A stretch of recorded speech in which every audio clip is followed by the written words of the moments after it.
Mm. Mm. Oh.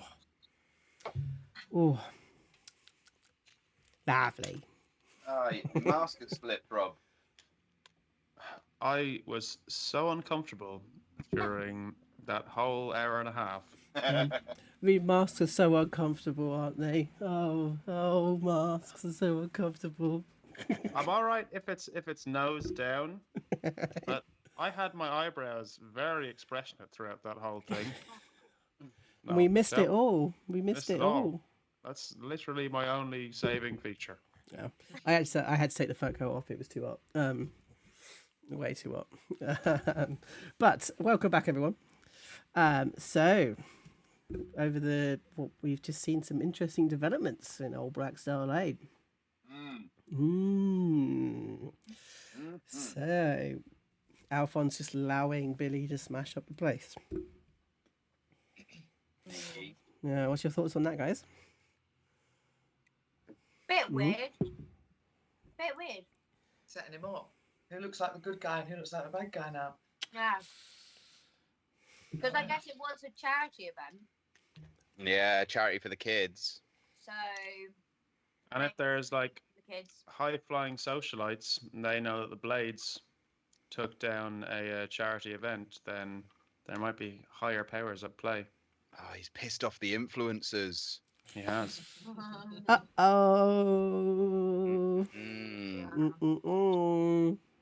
Don't do that. So I know that we've had a few murderous plans being thrown about. Yes. Not only from our illustrious characters, our non-heroes, Oshi and Pups, but also from you at home. You are surprising us with your darkness. I think one of them was go on, Dan. What do we have? It was a kind of murder plans. So Darren suggested that Tunk throws Pups across the room, knocking Tarkas into an open cellar floor where a barrel, accidentally pushed by Oshi, falls upon him, squashing his head flat. And then we had another one that simply said poison in his cigar. And unsurprisingly, Joe, that was from your mum. Thanks, Mum. Perfect. And then Darren, ever the opportunist, when the raid happened, was immediately like, "Oh yeah, great." And even the way it's written, opportunity for Tarkas to be a victim. I was like, "You are stone cold, Darren, and I love you." Yeah. So glad I adopted you last week with the other guys. But this thing, it's like it's an interesting moment of like, you know, you have to look at this and like go, who is the meanies? And like, and I think you guys are kind of maybe slightly throwing your weight behind somebody. Yeah. Well, the Blades aren't offering us much. No. We got a free drink. That's never happened before. Blackie got special treatment. Never happened before. Well, got treated like equals for a change. Yeah. Friends, wasn't it? You kept saying. Friends. Yeah. Exactly. Friends help each other. Friends do help each other. Sort of like it's now becoming a much darker turn than what it was originally. So we kind of like see you guys cleaning, I think. For it's like a good couple of hours of cleaning. But I think one of you disappears at that time. Who disappears at that time? I do. Okay. So you're kind of cleaning, everyone's sort of cleaning, and Alphonse is cleaning with you guys. So the three of you have an opportunity to talk to Alphonse if you want whilst cleaning.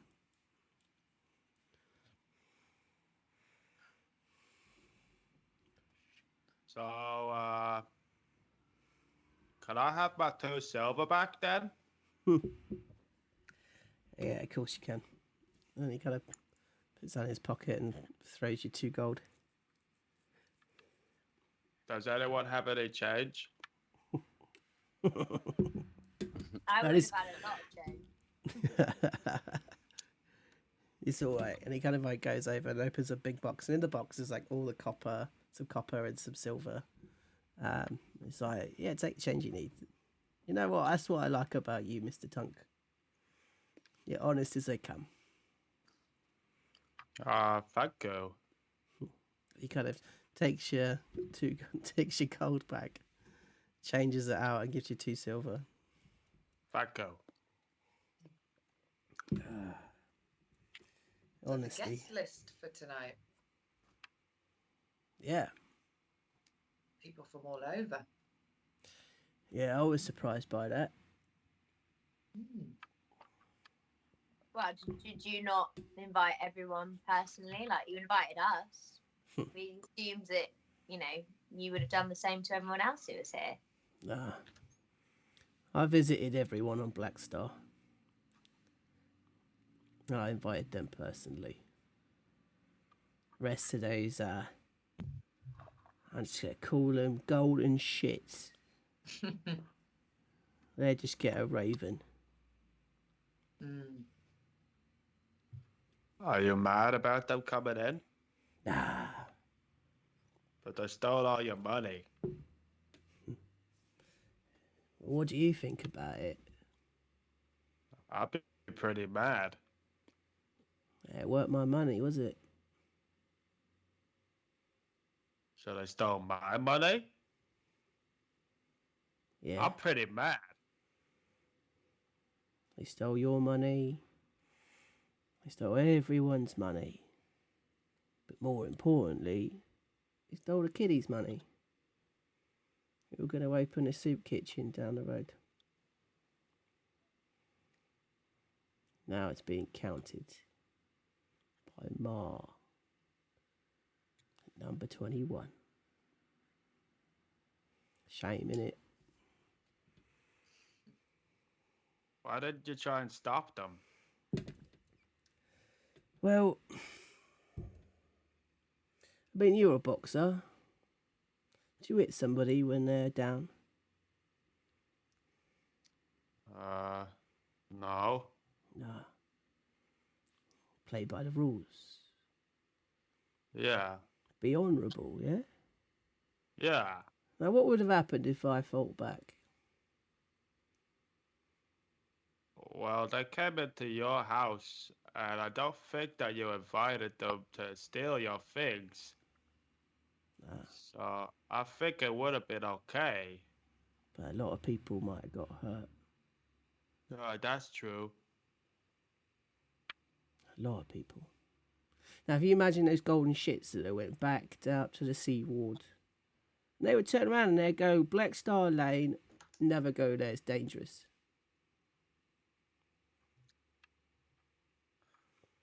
Yeah, I can see that happening. But now, they're going to go back and they say, Blackstar Lane. There's a family called the Blades, they're dangerous. Oh. And maybe something will be done about it. See, not all battles happen with your fist, yeah? Sometimes it happens away from the battlefield.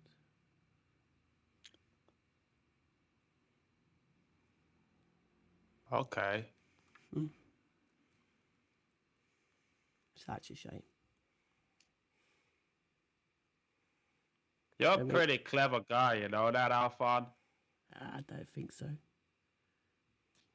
Just like you and I. Well, you seem a bit smarter than me. I would have punched them. And this is why I like you. He kind of like, puts his hand on your face, actually. Ha Yeah.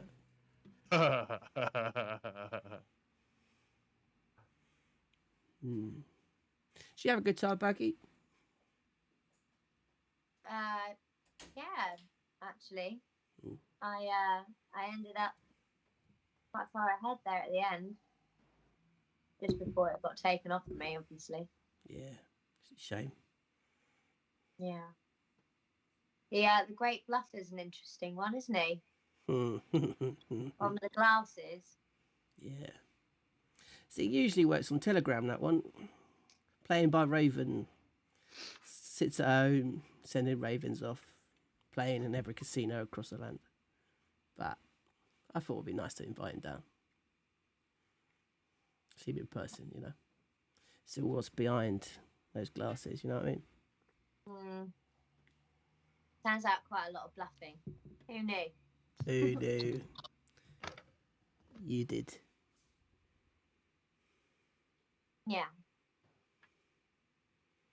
See, I like being in your presence, to be honest, Baggy. I like being Why? around intelligent, clever people. Well, Oh, could you hand us a bin bag?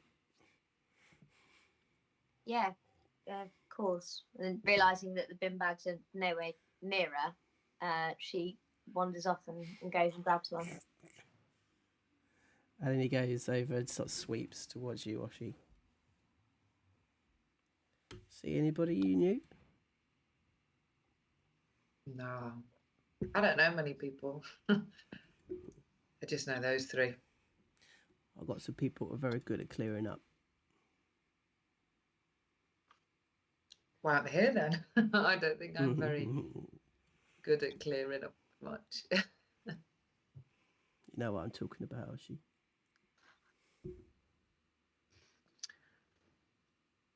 Were you over at Seaward? Is that where you lived before you came to Blackstar Lane? Nah, I've always been the docks, me.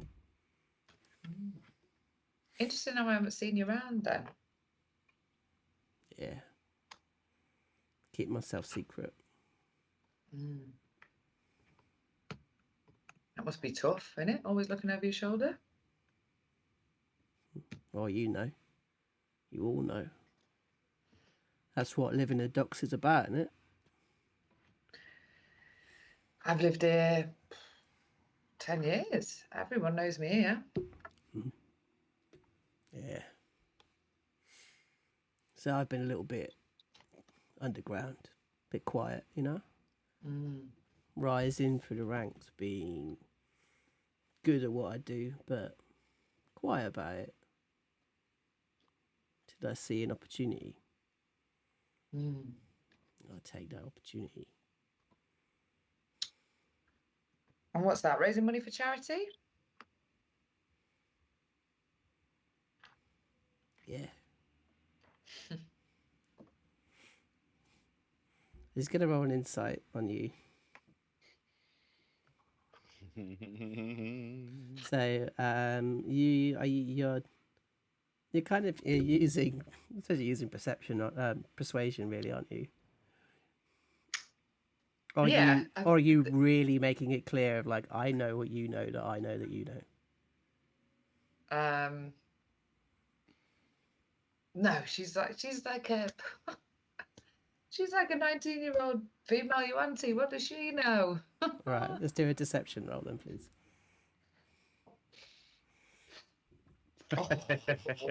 Oh shit! Okay, so just so you guys are at home, Oshi rolled a 5 on the deception, and Alphon rolled a 21. Deceptions, I've got a 3, like a +3 I on know deception. you have as well. What happened? Stop fucking about, Oshi. You know what I do, I know what you do. So if you want someone from me, from my guys, to come and clean up a body, it's there for you.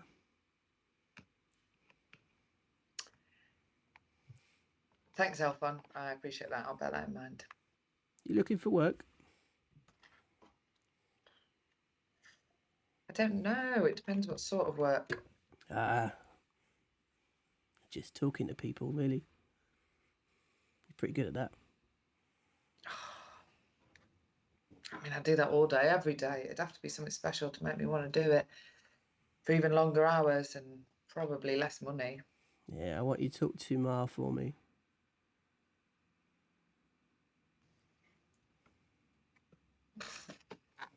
Okay. I mean, that's going to take a lot for me to even be able to get in there after tonight. All right. I'm sure you could walk straight up. To listen to you. What do you need to know? I want to know what her intentions are towards me and my little organisation. And then I want you to do something else for me. I want you to talk to every shop on this side of the street. I want you to tell them that they could pay me 5% less. And if they've got any problems, they can always come to me. Especially if it's with the blades. That's all I want you to do. All you want me to do. Yeah. How much did it cost you?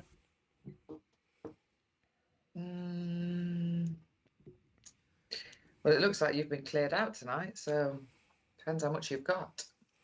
Go on, give me an offer.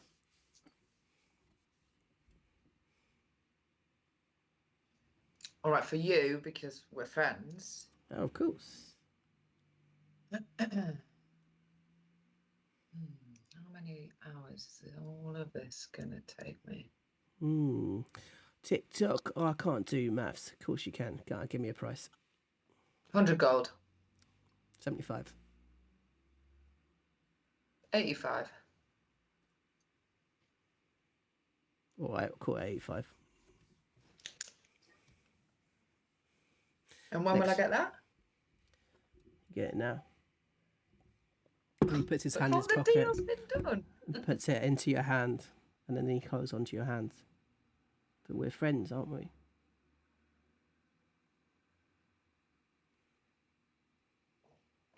Of course.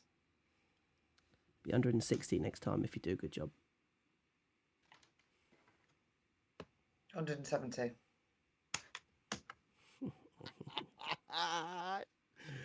Yeah, all right. Fucking cheeky bitch. I would have done it for 3 silver. and then Baggy comes in with a black bag. Oh, thanks, Baggy. And he kind of like pours it in. As we kind of like turn, and we're now in this kind of like slightly quiet street. Give me a second. Let's get some music in. It's one of the kind of it's just off Snell Street. It is a street called. Bear with me a second. Let's have a quick look, shall we?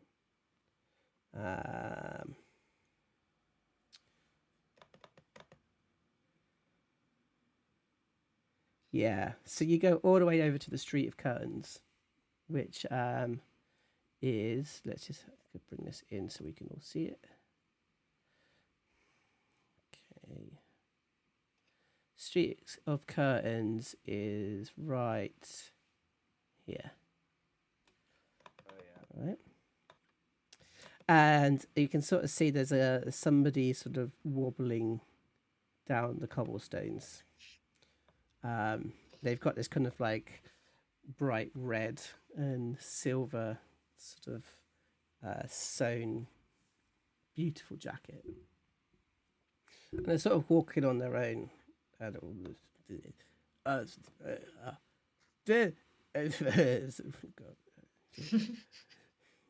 silly.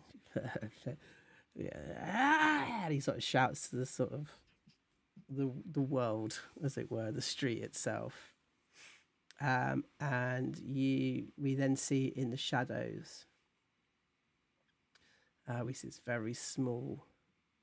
I'm actually going to put some goblin music on. Let's do that. Yeah.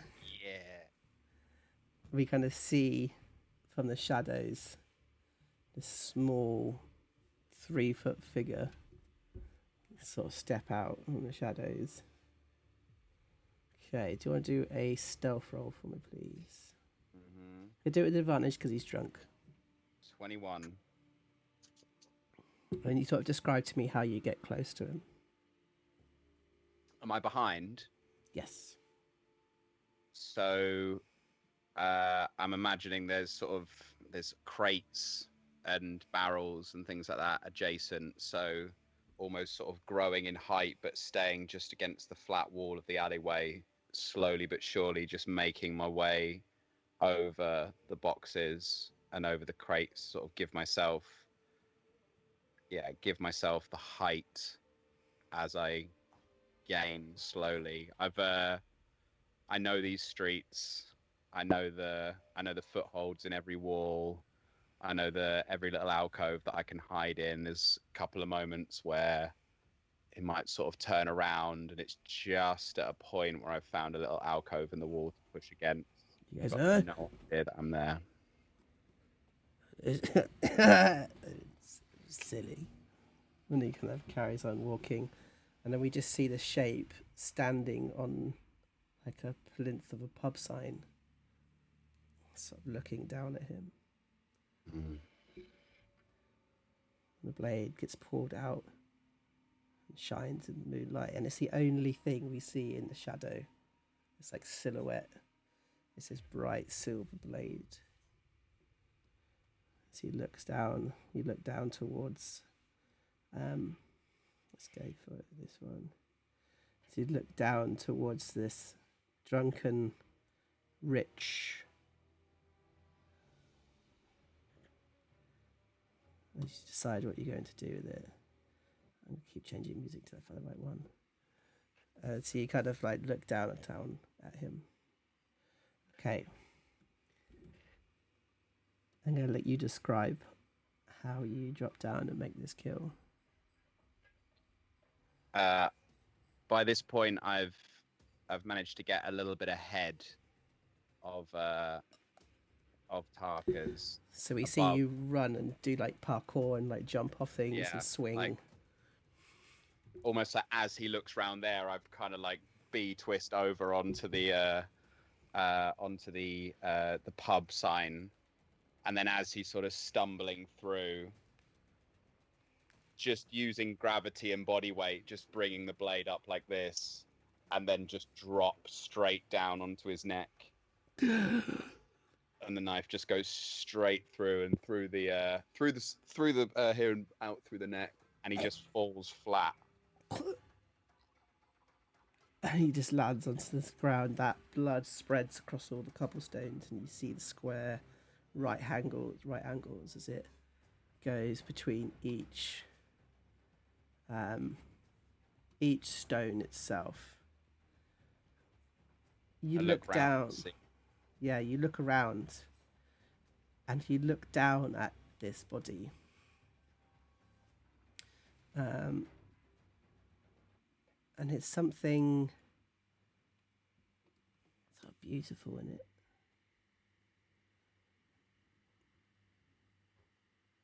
As you look at it, and actually you then look at your own hands and you begin to shake.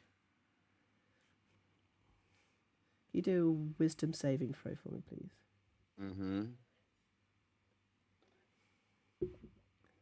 17. You steady yourself. You wipe the blood off your hands, off the blade. You stare. You stare at it. It's the first person you've ever killed, and it scares you slightly that you're all right with it.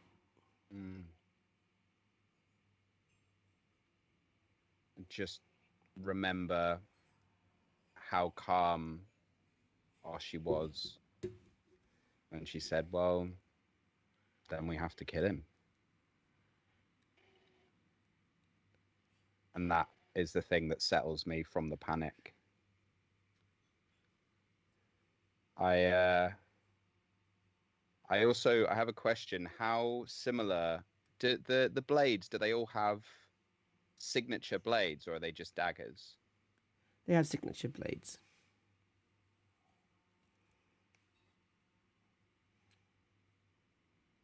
And is that part of their the thing that they put on the wall, the thing that got taken over by the Watchers, crossed out by the eyes? No, it's a particular type of blade that they kind of make themselves. It's got like a certain wrap around the back of it, certain carvings on the actual blade or the hilt of the blade.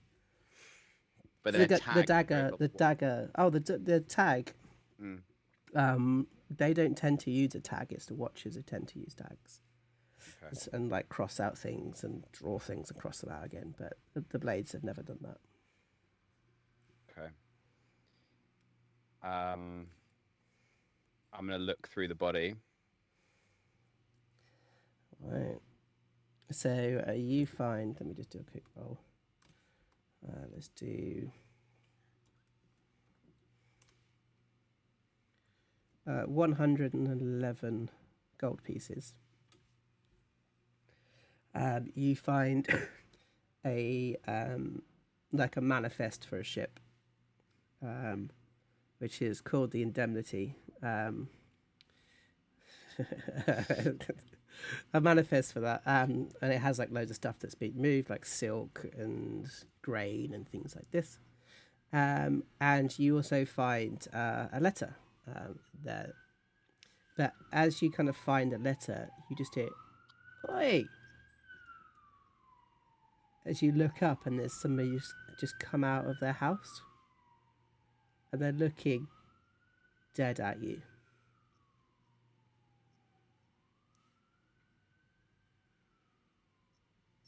I run. As you run off, and you just hear this like, "Help! Murder! Murder!" And they run towards the body, and you hear, "Murder! Murder!" And as you turn around, you see this body fall, and this sleek figure come out of the shadows. As he looks down at the body, picks it up, puts it. Actually, no, he doesn't pick it up. He puts it down, takes out an object from his hands, sprinkles it across, and the body just disappears. As he turns and looks at you.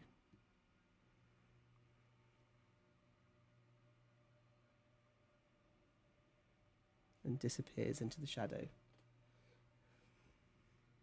as you run. I run through all the back streets and through the, what's it called? City secrets. Through all my sort of city secrets, little hideaways and little passages that I've made for myself. And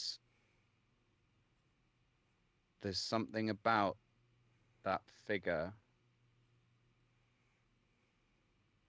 that has made everything else that's just happened fade away into the background of Pups' mind. And there's almost a fascination, a fixation on who or what that was. And that's just the only thing he can think about as he makes his way back to Blackstar Lane.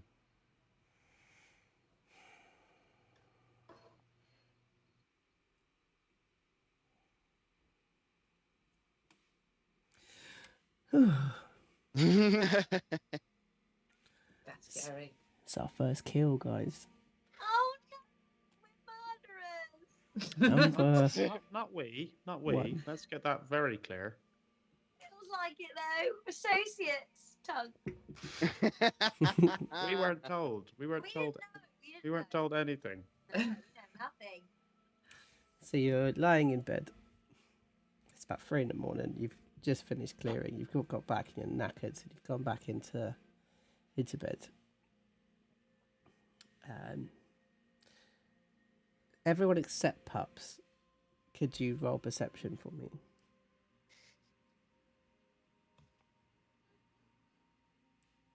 19 for Tug. 9 for Baggy. Great. So there's in your dream you're at this big forge, and you're forging this hammer with a hammer, and you're making another hammer with the hammer, which you think is when you're dreaming is quite funny. As your arm kind of comes down and sort of like you start forging a piece of weaponry, and like another large figure sort of like is the one who's holding the metal as you're slamming down the hammer. His big, sort of hairy, dirty hands of a blacksmith, a master blacksmith. You see those forearms, which are the size of tree trunks. As you hammer down and you look up, and your father's there holding the metal. He places it into the flame for you and brings it back out, and you hammer. He takes this piece of steel that you have managed to kind of mold together and throws it into the water. And that smell of like the fire itself, the smoke, sort of hitting your nose, as that kind of intoxicating, acidic burning. It's burning. It's burning. You can smell burning. You smell burning, and you open your eyes. And actually, what you hear outside is like people shouting fire. And they're screaming fire as you kind of wake up. Tunk looks around the room. How much is the fire visible, or is it smoke filled? You've got no smoke or no fire in your room, and you realise you can see the smoke coming in from outside, or the smells coming in from outside. He runs to the window, reefs it open, and looks out. And you see that everyone is running towards Big Fat Cigars, and there's this like fire billowing out of the front of the tobacconist, and people are running towards it with like buckets of water. Tunk will rush over to Baggy and Oshi. Pups is not back by this stage, is he? No, Pup's not there. And I think you notice that Pups isn't there. I do notice. Yeah, you're like, where is he? Like, you have no idea where he is. Right. So, well, I wake up Oshi and Baggy, and I'm like, "We gotta go quickly. There's a fire. We gotta help." Where? Where's it coming from? Down a bit at the smokehouse. Come on. I'll meet you there. Come on, follow me. I love Tunk so much. Okay, so it's at number 20 over here. This is where the fire is. And you kind of run down and you see that there's no one's really organised yet. People are more like, as you sort of see this explosion of a glass window kind of explode and this fire kind of pour out. Baggy, we need sand. Sand. Okay, cool. Sand. Yeah, sand. We could try to think. Or like brick. And can Baggy do a perception check and see if there's anything in the smell that might indicate how the fire was started? Whether it was like, I don't know, explosives, or literally just. Yep. Well. All you can smell is like the most beautiful blend of tobacco you've ever smelled in your life. And it's really smoky. Like it's like 3 times as much smoke to this fire, but this fire is fucking massive. So it's like it's really going crazy. Something you do notice with the perception, no? Can't see big fats. Are there people outside? Yeah, people are almost like frozen a little bit in like.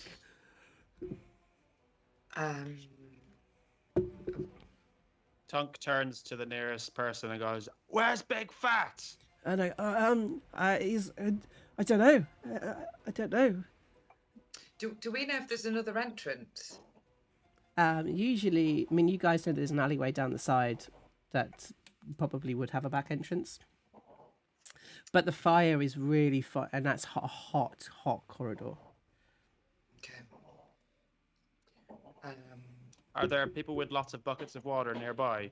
So suddenly there are about 20 women in different types of underwear, and there is a short dwarven lady in resplendent sort of like velvets, and she just starts like shouting. She just comes out of number 22.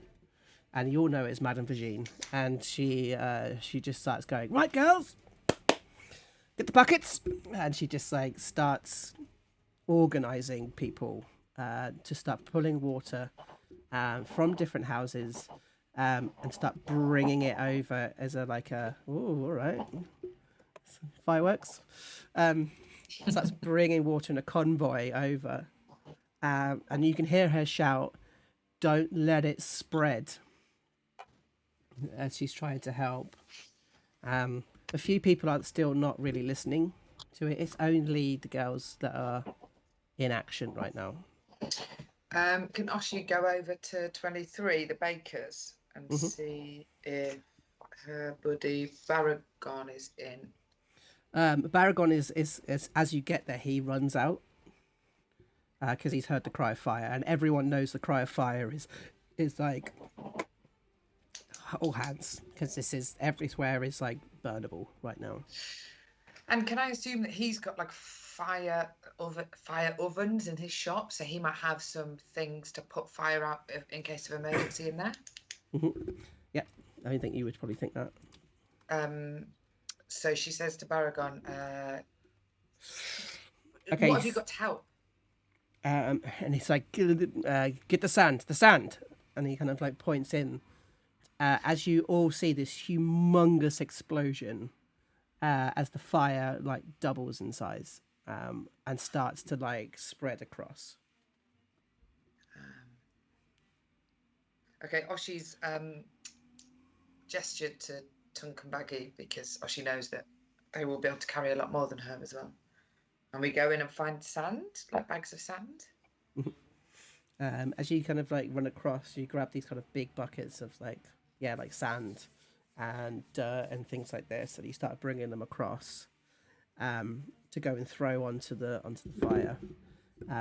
As you start doing that, the water is also starting. So now you notice that the corridor next to it, you start to see there's bits of things like falling off the building, and there's like pieces of almost like lots of like flammable pieces of the building starting to like fly into the air itself. And Tunk, you kind of stood there with this bucket of sand. Can Tunk actually look for the nearest bucket of water? Mm-hmm. So you see that there's a girl with a bucket of water along the chain line. And he shouts to the crowd, "Has anyone seen Big Fat?" And there's literally that moment of everyone looks at you and like, and then they all look at the fire. Then Tunk grabs the bucket of water, he dumps it over his own head and onto his clothes, and he runs straight towards the front door. Oh my word. Okay, cool. So let's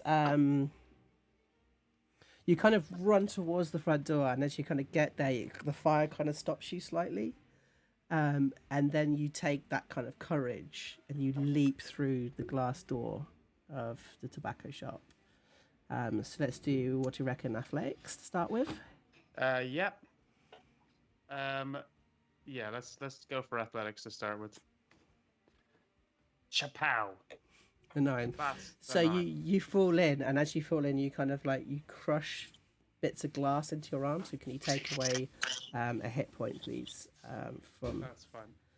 But as you go in, it's just like instantly smoke.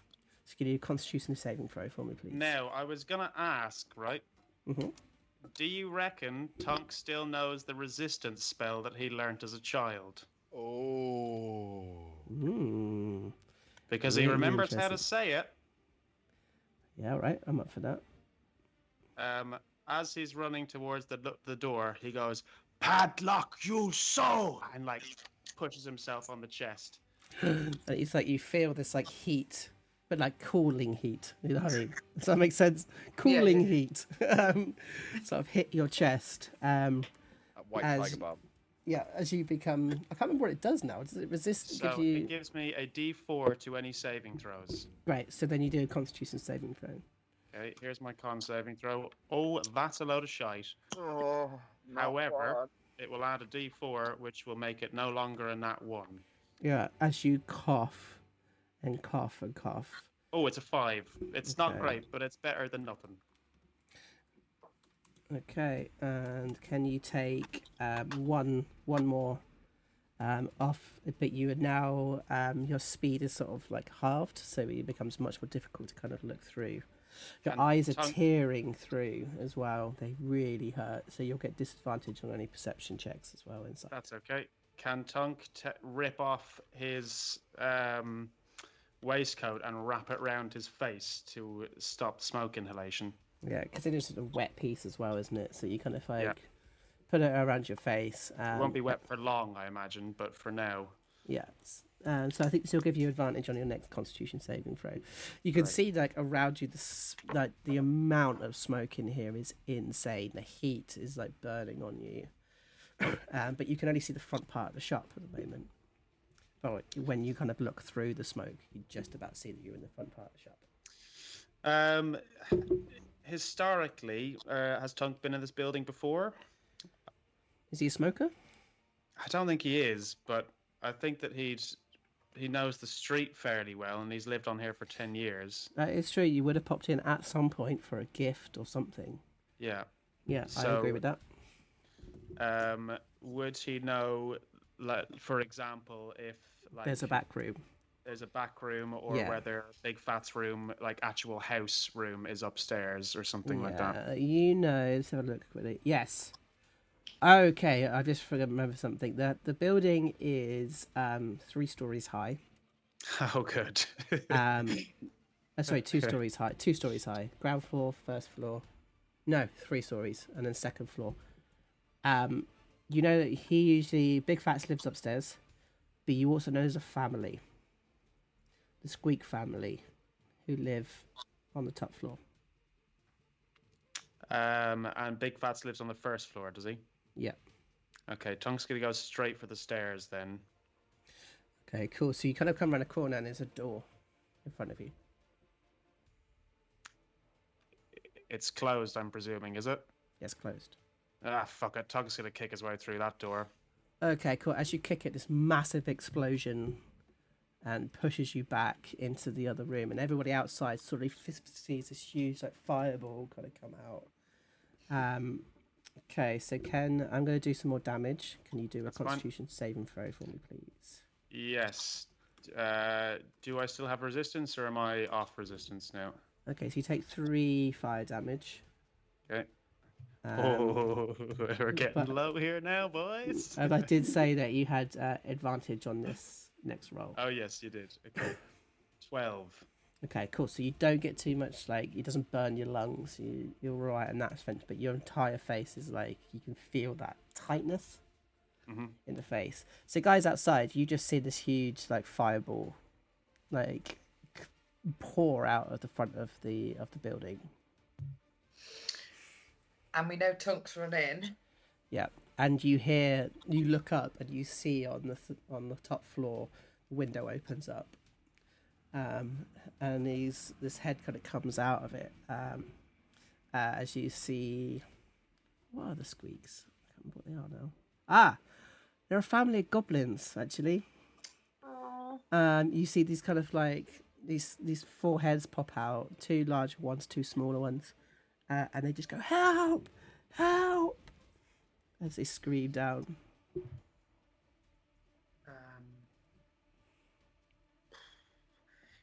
They're gonna have to jump, surely.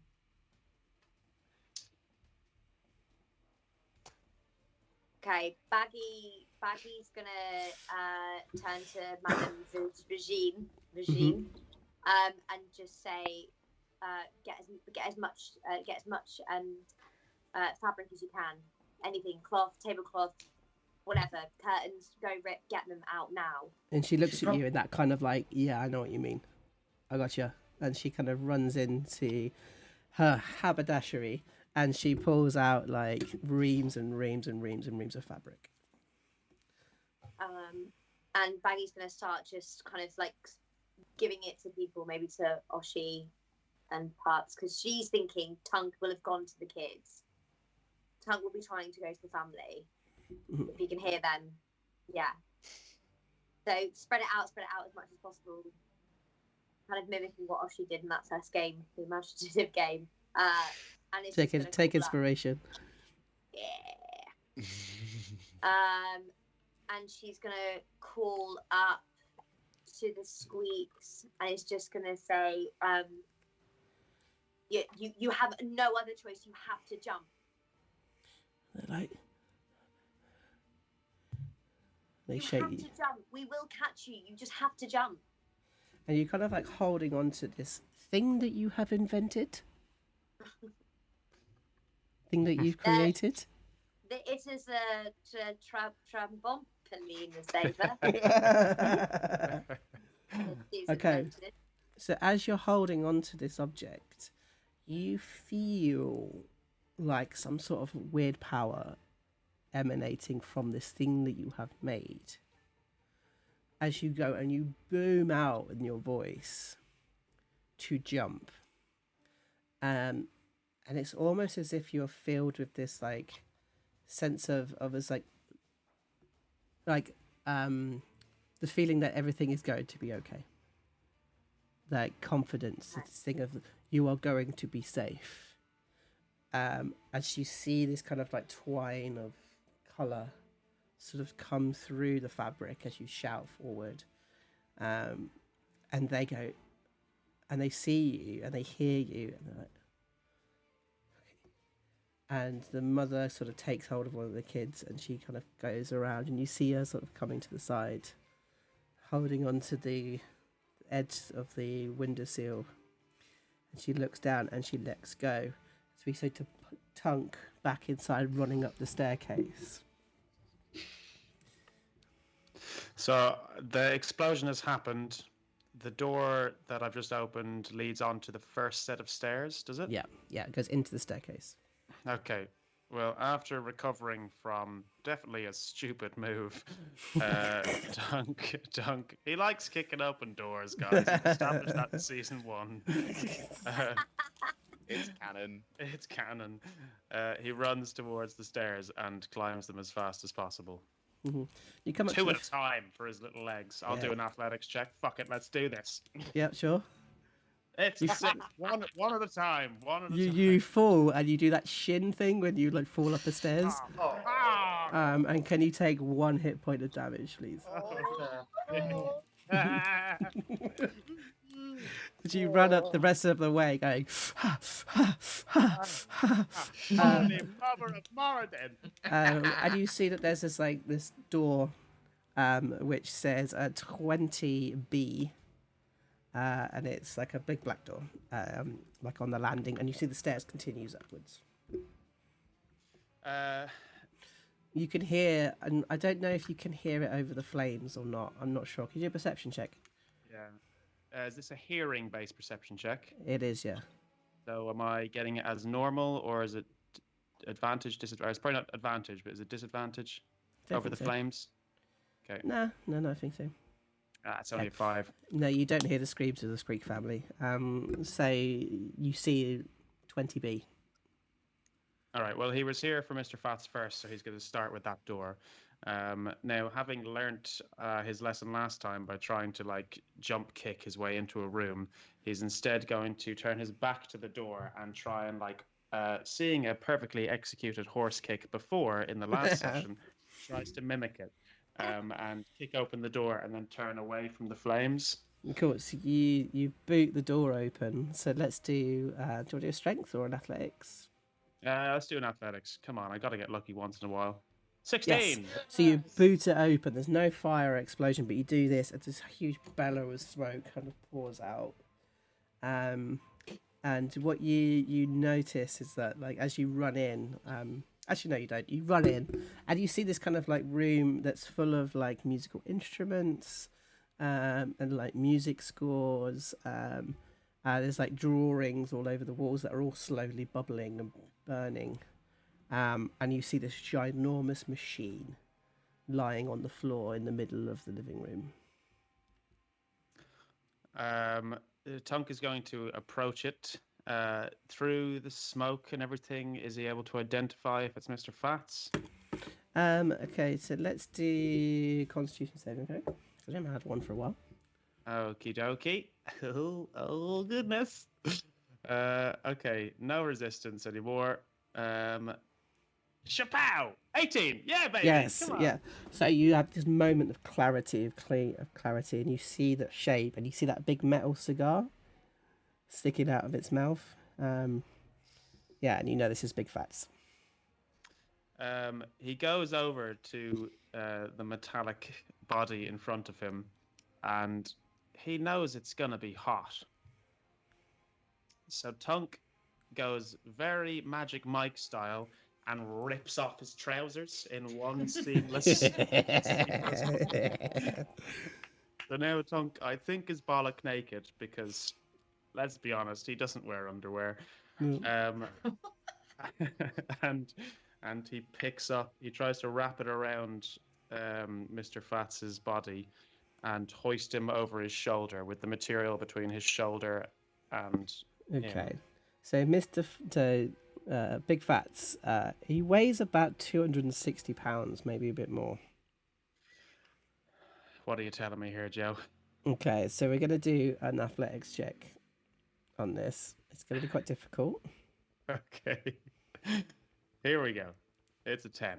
As you struggle to kind of lift him up, and you're like, you know, in that moment, you just try and pick him up, and he drops him back down again. As you just hear, jump! And you see this body going to go past the window.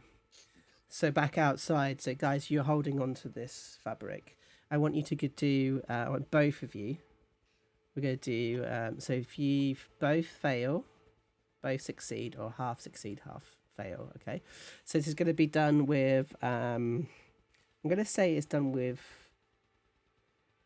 acrobatics, because you're kind of getting into the right spot, and it's the closest I can think for dex.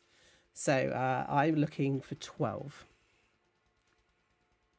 Oh.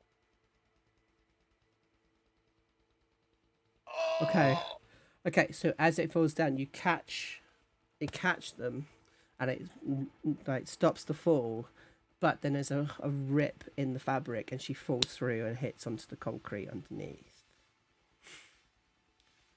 You kind of go under, and you see that she's really badly hurt, but the child is fine in her arms. As you kind of get them out, and you hear, "Is she okay?" As you can hear above, and you see the father with the other child looking down. And we shout yes, and I say to Madame Virginie, surely you have some beds and mattresses. And she says, "I can't. They're built in. They can't come out." And then can we roll another bit of fabric? So you get more fabric out, and it's like you double up. Double up in it, as you see him kind of crawling out. And you see, but then he's trying to pull this child, and this child is holding on to the window frame as he's trying to pull the child out, and the child won't let go. As he does, and then he tries to pull, and as he pulls, he falls backwards, and he falls down through the air. So let's do another acrobatics, then, please.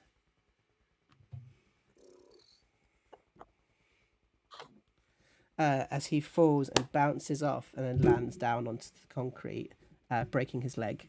But he looks up and his child, and he's like, "Yeah, it's fine, I'm fine."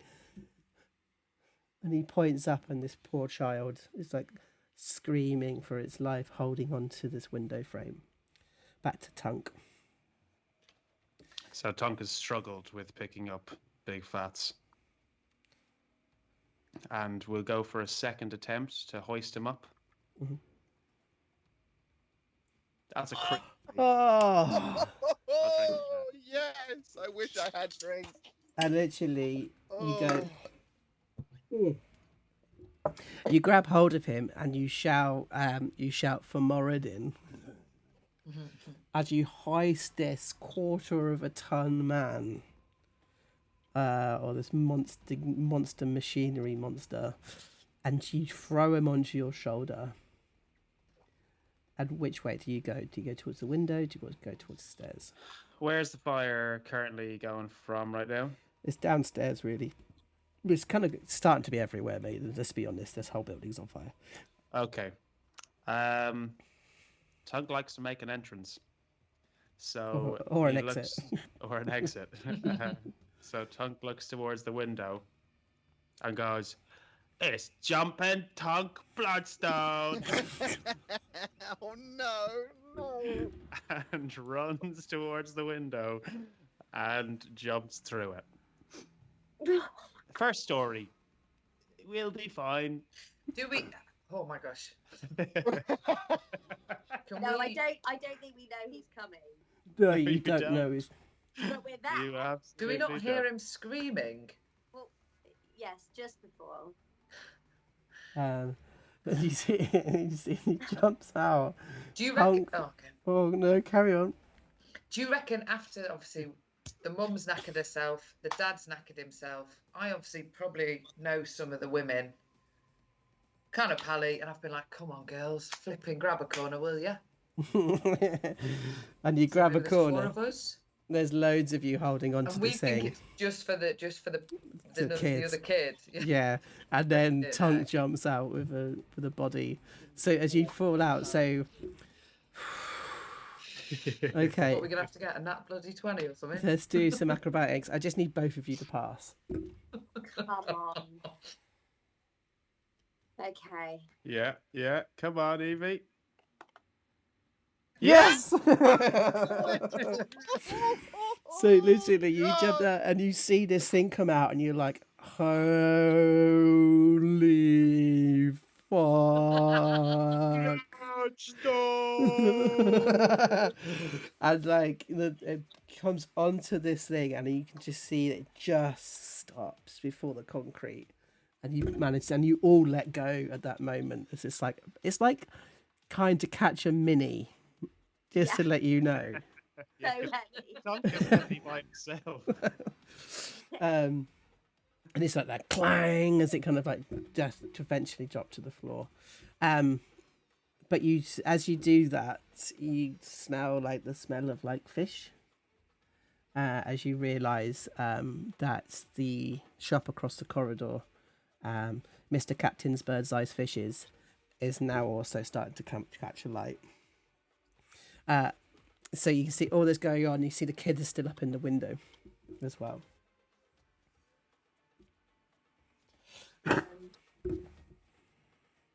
And then suddenly there's like you hear like a group of people coming from down the road. And I'd say there's about 20 people running down the street. One of them you recognise as Alphon, as he's leading a group of people running towards the place. They've all got buckets with them. They've all got buckets of water with them. Do we know that basically everyone is out of the cigar like tobacco shop now, apart from that one child? The one child is the only thing that you know of. I mean, you know the Squeak family, and you know Big Fats. The Big Fats didn't really live with anybody. Then Baggy is going to say to Alphon to go to the fish shop first. And he starts throwing water onto the fish shop, and the girls start throwing water onto Madame Virgine's to keep that safe. And the the tobacconist is up in flames right now. Has Tunk kind of like come round? Is he like stood up and? Yeah, he's pretty fucked, would you probably say, Rob? I got 2 HP left, yeah. Yeah, you can see it in him. He looks like he's got like a round left. Because you've seen him in a Okay. fight. You know he's got about a round left. However, all of Tunk's beard has been burnt to a singe, and you realise that Tunk's chin is extremely unflattering on his face. That's a problem. That's a bridge we'll overcome. Yeah. Archie says to Tunk, and do we know the Squeaks? We'll just call them Little Squeak. Little Squeak loves you. You need to tell them to jump. Okay. Somebody check on Big Fat. And Tunk looks up and goes, Little Squeak, I'll catch you. And he's like, I can't do it. Hey, you could be like Thumping Tunk. You jump. Come on. And he looks down at you and he's like, and he lets go and he jumps off. And shouting, thumping Tunk as he jumps off. As he jumps towards your arms. Tell me what to roll. Okay, you guys, you can help in any way. If you could tell me how you help. Oshi has Tunk obviously went, I'll catch you, and Oshi's like, no, you flipping won't. Yeah. So she's pulled. I think Tunk's got off the fabric and has stepped back a bit to look up, and Oshi's pulled towards Tunk. So Tunk almost has like a bib almost, but it's almost like a skirt that's been flayed out around him. Where me and Baggy have pulled it around. So then, Rob, could you do a acrobatics with advantage? Acrobatics, my best feat. Here we go. Ready? This is it. With advantage. With advantage. It's gonna be a crit. Don't worry, guys. Crit. Oh shit! It's 4. As the boy's sort of falling through the air, I think, is there a moment that you realise you're not going to catch them? Yes. And what do you do?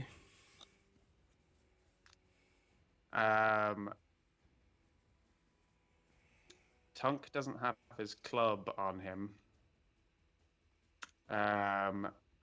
Can he push? Who's nearest to him? Is Oshi nearest to him? Yeah. This is a child as well falling right now, I'm guessing, is it? Yeah, it's a child. So at the moment, Can you're just not in the right place, and you know that you're not going to be able to get there. Can he pick up Oshi quickly and throw her towards where the area of landing is going to be? I'll take that. God. So should we do an athletics just to see? It's a 6. As you push, you grab hold of Oshi and you throw, and as you throw him, you see Alphonse running from the fish shop. And both you and Oshi and him put their arms out. And you see, Oshi, this kid go past your hands. And you land, and you are convinced that the child has hit the ground. Until you hear the cheer. As you turn around and you see that Alphonse has caught him underneath you and rolls onto the ground. And he literally doesn't even square, he just doesn't even think. He just puts the kid down and goes, yeah, wicked. Get the water on the fire! He organises everybody into getting this fire out. The fire takes about 3 hours to fight, but no other building burns in Blackstar Lane today. But the Big Fat Cigars, there you go, is burnt down. The Squeak family's home is gone. And Big Fats is currently still on the ground, on the floor. Big Fats doesn't wake up at all through all of this. Even with Nana Lou is around them trying to wake them. They just don't seem to wake.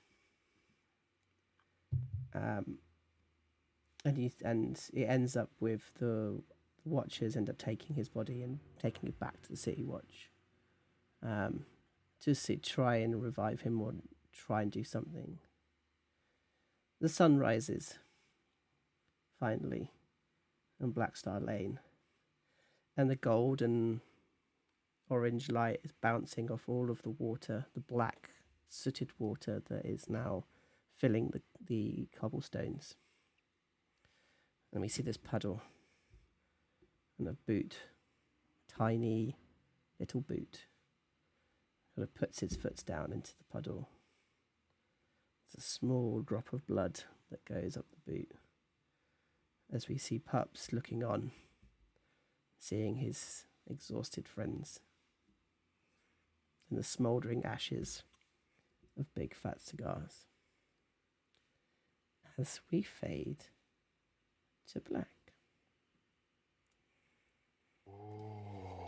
And that, guys, is what heroes look like. Just want to say that you guys are fucking heroes. That was so intense. That was So intense. Starting with a party, making I some money. was really, really worried about Tonk. So was I. Yeah. I get fuming with Tunk when he does that. It's like, you know, when you're looking after a kid and they go wandering off and you're like, don't you dare do that ever again. I get fuming with him for doing stuff like that. Yeah, but you know what he's gonna do. That's what he does. He throws himself into it blindly. It pays off. It's always paid off until it doesn't pay off. And then he'll be a martyr. I thought you were going to die this session. Yeah. I was pretty fucking close, Joe. If it wasn't that crit, like the guys being successful, you literally have put your life in their hands and they kept you alive today. Jumping Tongue Bloodstone. What a cool line, dude. Yeah, that actually was really cool. That was cool. I give you that. Oh my word. But yeah, really, really well done today, guys. I really enjoyed that. And I hope you guys at home enjoyed it too. So come back to us next week, maybe. And hopefully People it were won't on be the as... edge of their seat through that Oh. fire. Lots and lots and lots of terror. And Mama Thorpe worried about not Tunk's beard, but chest hair. Or hairy chest. Still there. Fine. Intact. Yeah, But he's got a very weak chin. That's Yeah. the problem. We'll do some has he got like toupee that but no hair? So it's like this. Is that the secret Yeah, to oh God, your that's- prowess in the boxing match? It's not That's not right. the chin, it's the beard. The beard is like granite. Yeah. But I thought that like everyone did really, really well that then. Apart from you, Mr. Pups, off doing something else. What were you doing, huh? Yeah, where the hell are you? Got a taste for blood, did you? You sick little bastard. Looking after the family. Ooh, he liked it. He liked the kill. Ooh. Ooh. You Okay. carry about by the fistful. All right, guys. So I think that's just where we will we'll leave you guys for next week. But I hope you've really enjoyed this very special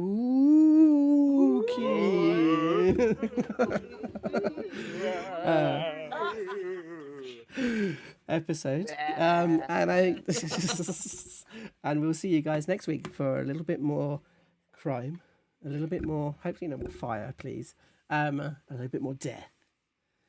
So as usual, and especially now, more than ever, keep playing role-playing games. Keep playing games with each other, and really promise me, guys, stay safe. See you guys soon. Safe. Big Bye. Love, love, love, love.